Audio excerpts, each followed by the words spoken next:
Hello everyone, my name is Leo, and today I will be demonstrating how to create a circulation path within 3ds Max. Without further ado, let's get stuck into it.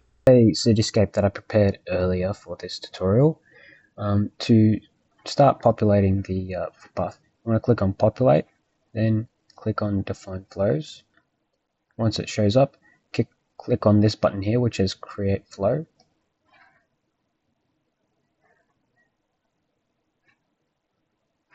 So to make things a little bit easier, let's make things a little bit easier. You probably want to click on the top view so that way it's easier to trace on your footpaths. Okay. Now you can see here it's got the width of each flow. So in our instance we've got 4 meters for the footpath, so we're just going to specify that. Then click on the flow. To start drawing the flow, you want to left click, and to finish it you're going to right click towards the end. Now as you can see, if we just zoom in here, we've got 3 flow arrows here. So 2 of them are going in one direction whilst the other is going in the opposite direction. And you can see those little blue and pink markers are representative of the pedestrians walking there. So just click per modification you want to do. I'll just do an example here. If you do too sharp of an angle, the flows will disappear, which means that the actual flow itself is not feasible and won't work. So just ensure that you can see the arrows and the pedestrian markers at all times. Just click again per corner. Try to do it to your best ability. If you can't do it the first go around, don't really worry about that. There's a tool to modify that I'll show you in a sec.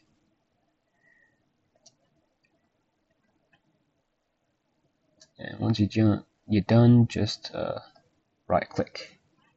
Alright, so just zoom in a little bit. Go back to define flows. There's this button here that says edit the flow. So you click on that and you can see there's these blue markers that appear here. So let's go to our view. Just get better orientation. So simply click on it and line it up as best as possible. That'll work.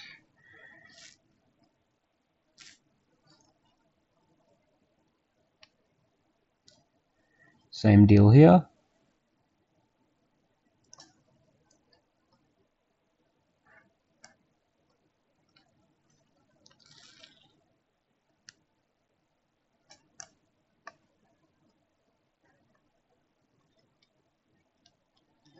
I'll just push that back. Push that one back too. Okay. Alright. Once your path is set up, then go to simulate. Click this button here. For this instance, I've got 10,000 frames to make the simulation last as long as possible. This will actually cause the simulation itself to not repeat. So just click on simulate and the pedestrians should load in. Pedestrians visible. Area 2. Now say you're not happy with the amount of people that you have currently in this flow. It's okay. What we can do is we can go to the modifier tab over here, and then if we click on the port, scroll down to the portals here, and you can increase the density. You can also change things like speed and whether or not they're running, even gender if you really want to. You can also decrease the amount of lane spacing, so that's the distance that 2 people are walking from each other widthwise. So let's go. After you've done your necessary modifications over here, what you want to do is you want to go back over here, get rid of your current pedestrians, click on that button, and then click simulate again, just to refresh the simulation.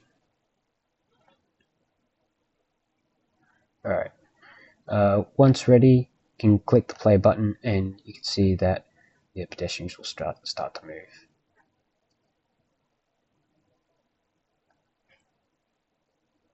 there should be some other modifications that you can do to the flow itself. So if we look here, there's direction, which is hug right, is currently set to hug right. So all the pedestrians you can see there they're more towards the right of the path.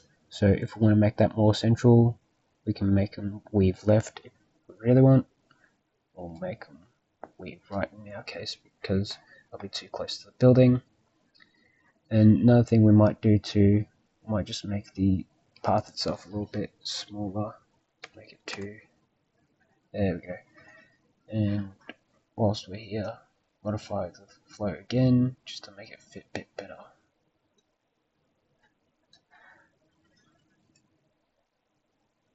Again, just drag these lines to the proper coordinate geometry of your footpath.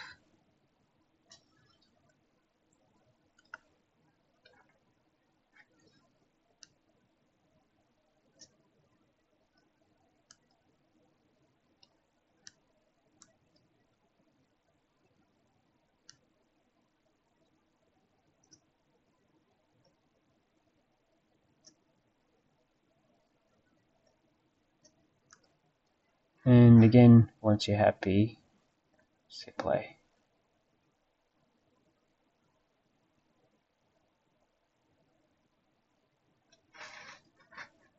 Another thing you can do is actually change the display of the people. So here we have the crowd skin. You can upload your own custom skins as well, or you can even change them to stick people.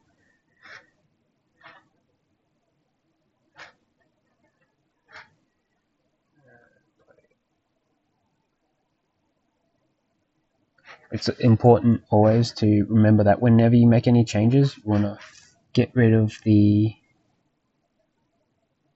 your current people and resimulate.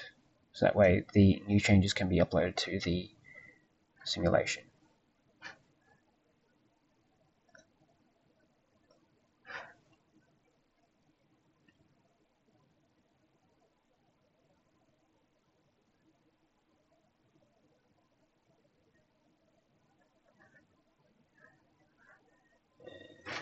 Change it back to the regular skin.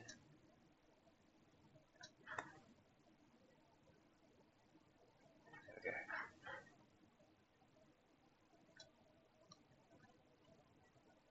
And that's how you do crowd simulations in 3ds Max. Thank you very much for watching and have a nice day.